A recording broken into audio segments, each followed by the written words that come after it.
नमस्कार। मंच पर आसीन सभी विद्वजनों को मेरा प्रणाम।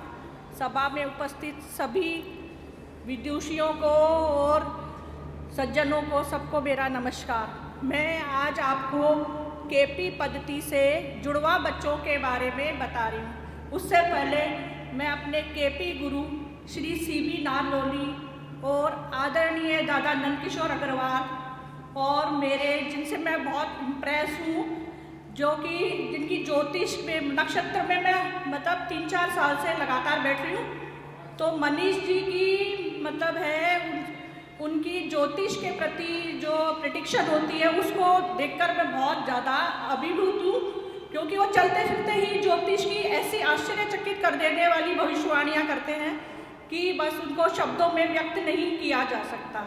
अब मैं उन्हें अपने सब्जेक्ट पर लौटते हुए जुड़वा बच्चों के बारे में आपको बता रही हूँ। आज मैं बताना चाहूँगी कि यदि जातक जो जुड़वा होते हैं उनके जन्म समय में 1 या 2 मिनट का अंतर होता है, उन दोनों की जन्म कुंडली लगभग एक जैसी बनती है, फिर भी उन दोनों के भाग्य में अंतर इतना क्यों होता है? एक व्यापार करता है, दूसरा नौकरी करता है, ऐसा क्यों? दोनों का भविष्य अलग अलग क्यों होता है? वैदिक ज्योतिष पद्धति से इनकी लग्न कुंडली एक जैसी, नवांश कुंडली एक जैसी, फिर भी दोनों के रहन सहन, शिक्षा, रोजगार, सामाजिक स्तर में इतना अंतर क्यों होता है? ये एक विचारणीय सब्जेक्ट है। जैसे फिर दोनों के रहन सहन, शिक्षा, रोजगार, सामाजिक स्तर में इतना अंतर, क्योंकि वैदिक पद्धति से हम इनका भविष्य नहीं बता सकते। इनकी नवांश कुंडली भी बनाएं तो भी इनके भविष्य के बारे में हम नहीं बता सकते, क्योंकि नवांश कुंडली 3 अंश 20 कला की होती है, एक अंश करीब 4 मिनट का होता है। इस प्रकार 13 मिनट तक उन दोनों की कुंडली लगभग एक जैसी होती है तथा उन दोनों की कुंडली एक जैसी बनती है। यदि उनकी कुंडली का द्वादशांश, त्रिशांश या षष्ठांश भी बनाए तो 4 मिनट का अंतर आता है और कुंडली एक जैसी बनती है।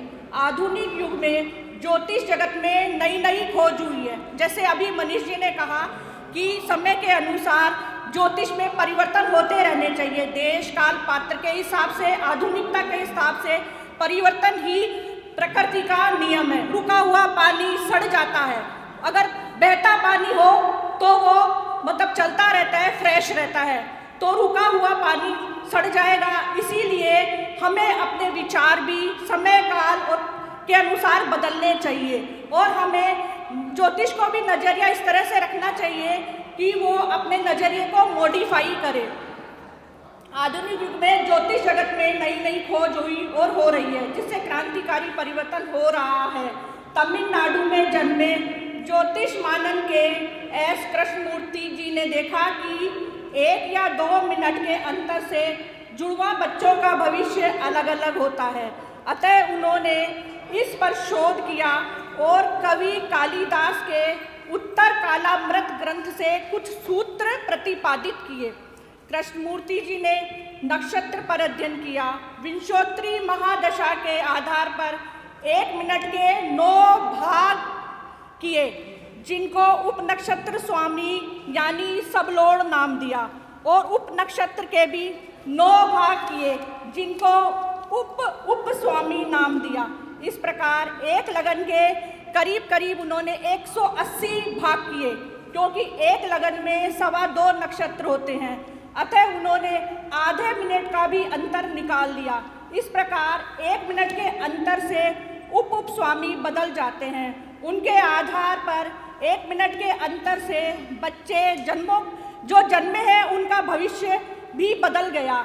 अब जुड़वा संतान कब होती है, इसका क्या रूल है, किस तरह हम जुड़वा संतान किसी जातक या जातिका के होगी, उसके बारे में हम कैसे बता सकते हैं कि आपके जुड़वा संतान का योग है? कृष्णमूर्ति पद्धति के अनुसार 5th हाउस का सबलोड़ का मतलब है उप नक्षत्र स्वामी, जिसके नक्षत्र में बैठे वो डी स्वभाव ग्रह हो, और यानी कि बुध और गुरु हो। आप सभी लोग जानते होंगे कि डी स्वभाव ग्रह बुध और गुरु है। और जिस राशि में बैठे वो भी दी स्वभाव राशि हो, यानी कन्या, मिथुन, धनु और मीन राशि में बैठे। अब इसे एक उदाहरण के द्वारा मैं समझाती हूँ कि पांचवें भाव का माना कि सब लॉर्ड शुक्र है, वो बुध या गुरु के नक्षत्र में बैठा है या गुरु और बुध की राशि में बैठा हो तो जुड़वा संतान होती है। अब पहली संतान अगर हमें देखनी है, किसी जाति का आई है और वो जानना चाहती है कि मेरे जुड़वा बच्चा तो नहीं होगा, तो पहली संतान के लिए हम 5th हाउस के सब लॉर्ड को देखेंगे कि 5th हाउस का सब लॉर्ड अगर 2, 5, 11 को सिग्निफाई करे तो उसकी पहली संतान मतलब जुड़वा होगी। 5th हाउस का सब लॉर्ड अगर ड्यूल राशि, उसका नक्षत्र लॉर्ड ड्यूल राशि में बैठे या वो खुद ड्यूल प्लेनेट हो, बुध या गुरु हो और ड्यूल राशि में बैठे तो ऐसी जातिका के यहाँ जुड़वा बच्चे का जन्म होता है। दूसरे नंबर की संतान देखनी है तो 7वें भाव के सब लॉर्ड के थ्रू देखेंगे और यही नियम लगाएंगे।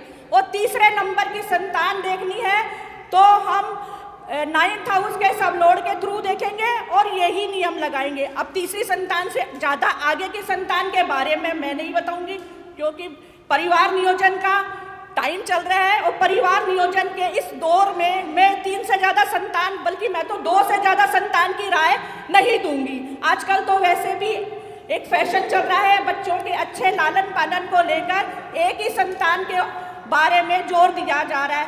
एक कहावत भी है कि पूत कपूत क्यों धन संचय, पूत सपूत क्यों धन संचय। तो पूत कपूत भी होगा तो धन का नाश कर देगा और पूत सपूत होगा तो एक ही काफ़ी है। इस तरह मैं एक संतान या उससे ज़्यादा 2 संतान के बारे में मतलब आपको सजेस्ट करूँगी, उससे ज़्यादा नहीं। एक चीज़ है, 2 जुड़वा भाई बहन है या 2 जुड़वा भाई है और दोनों का जन्म समय, तिथि व स्थान एक ही है तो निश्चित ही जन्म पत्री एक जैसी बनेगी तथा शक्ल, सूरत, विचार, इच्छाएं, रोग, जीवन की घटनाएं भी एक समान हो सकती है। परंतु फिर भी जुड़वा बच्चों के व्यक्तित्व, कर्म व जीवन धारा में काफ़ी अंतर होता है। हालांकि जन्म पत्री में ग्रह स्थिति एक सी ही है, फिर भी दोनों के व्यक्तित्व व विकास में काफ़ी अंतर है।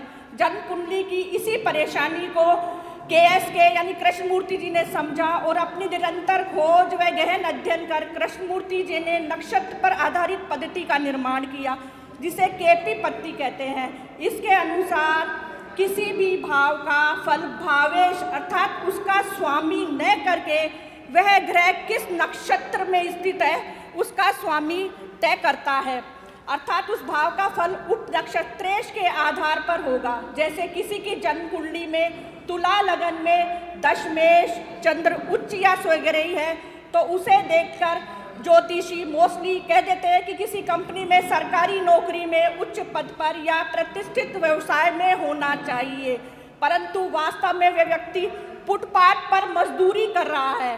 तब ऐसे में उसकी जन्म पत्री का अध्ययन किया तो पाया कि उसका उप नक्षत्र स्वामी जन्म पत्री में नीच राशि में स्थित था, अतः उसे वास्तव में निम्न स्तर का रोजगार मिला।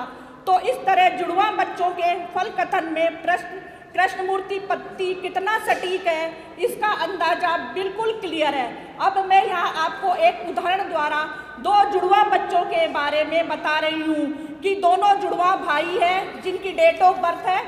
अब दोनों बच्चे हैं जो उनकी मेल चाइल्ड है, पर मैंने एक को नाम दिया अरविंद और दूसरे को नाम दिया आदित्य। अरविंद का है 18/9/1991 और 11:48 दिल्ली का जन्म है। 11:48 रात्रि के हैं ये। दूसरा जो है जुड़वा भाई आदित्य है 18/9/91 और 11:52 PM दिल्ली। दोनों की लाइफ स्टाइल में अंतर है, रंग रूप में अंतर है, पढ़ाई लिखाई में अंतर है, क्योंकि यहाँ दोनों के सब लॉर्ड बदल गए हैं।